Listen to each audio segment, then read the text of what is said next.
Hello, Aries, Sun, Moon Rising, and Venus Signs. Kamusta kayo? Sana po ay nasa mabuti kayong kalagayan. Welcome back po sa Star Tarot. At kung bago kayo rito, welcome din po kayo. Please subscribe, like, share my videos, and leave me a comment kung naka-resonate po kayo. Thank you. So, first card ni Aries, we have lost in space and needing direction. Ang iba sa inyo kasi nga, baka kayo ay naguguluhan sa ngayon. Maaaring marami ang opportunity na yan na nandiyan dyan sa inyong harapan. Kaya po pwedeng naguguluhan kayo sa pagpili. If that's the case, makakatulong if you are going to tune into your intuition, if you are going to listen to the guidance of the divine na usually pumapasok through our intuition. Kasi yan ang magli-lead sa'yo towards the right decision, towards the right direction para sa'yo. Okay? At yeah, kung kayo'y naguguluhan, po pwede rin na makatulong sa'yo if you are going to, let's say, lumapit no, sa kung meron kang counselor, kung meron kang um, mentor, ganyan. So, you can also share, 'di ba? Kung ano man ang inyong pinagdadaanan. At saka, importante magdasal. Magdasal kayo para na malinawan ang inyong isipan. So, we have Spirit of the River, movement toward adventure. Baka ito yung magiging desisyon ng iba sa inyo.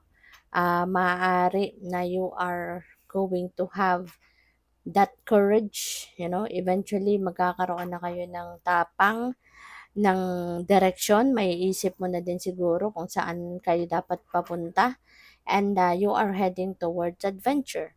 So, yung adventure na to, feeling ko, this is something no, na bagong-bago para sa'yo. Maaaring, kunyari, may opportunity ng trabaho or may opportunity ng pagkakakitaan.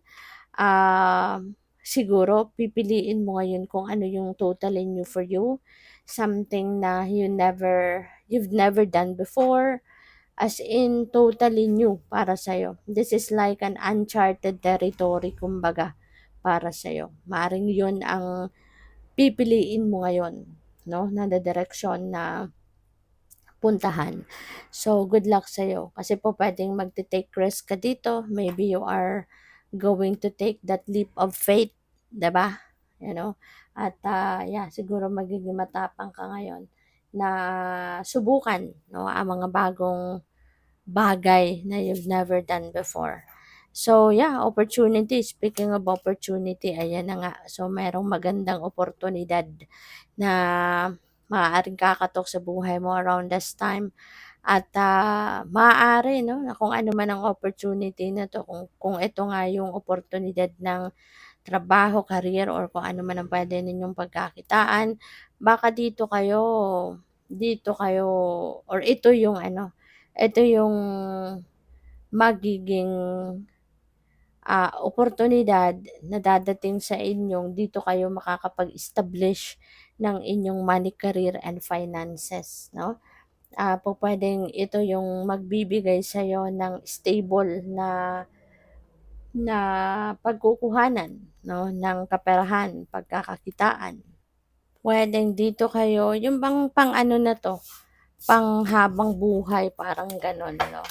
Parang ito na yung pagkakakitaan ninyo na pangmatagalan. So, by the way, maraming salamat for subscribing, and if you haven't subscribed yet, subscribe na kayo. And also, maraming salamat din for not skipping the ads. Malaking bagay yan sa akin. And also, please click the join button sa baba ng video kung gusto ninyo na mag-join kayo sa membership. Okay? Salamat. So, we have temptation. Ayan. So, tatagan ninyo ang inyong loob.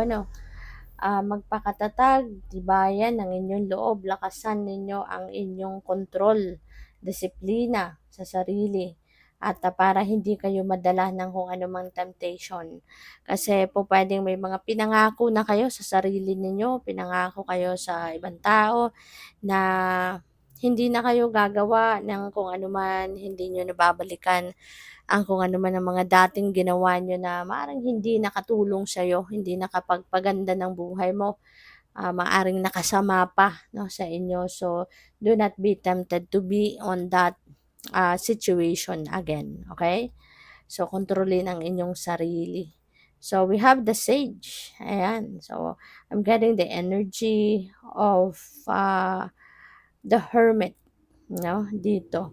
So, siguro meron ditong baka meron kayong mentor, parang na-mention ko kanina 'di ba, when you are ano, when you are, seeking for someone siguro na puwedeng makapag-advice sa'yo, contribute, makapagbigay ng input sa inyo, makapagdesisyon kayo ng tama at, mahanap ninyo yung direksyon ninyo sa buhay. So, maaari talaga na meron kayong, lalapitan. Someone is going to give you a sage advice. So, we have the warrior.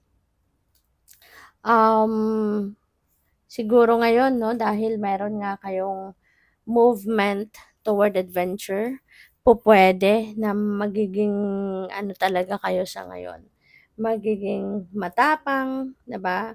Magiging courageous. So, siguro kaya kayo magkakaroon ng gano'n, um, kasi maaari 'no, na dahil sa mga advices ng mga ito sa inyo ni The Sage at kung sino pa man mentor ninyo, because of that maaaring lalakas ang inyong loob 'no, mabubuhay yung inyong, pagka-warrior 'no, mabubuhay ang inyong inner strength and courage and tenacity at, kayo ay magte-take action, kayo ay mas magkakaroon ng, lakas ng loob 'no, sa ngayon na harapin kung ano man yung mga problema or harapin kung ano man yung takot na maaaring nararamdaman ninyo na maaaring pumipigil sa inyo 'no.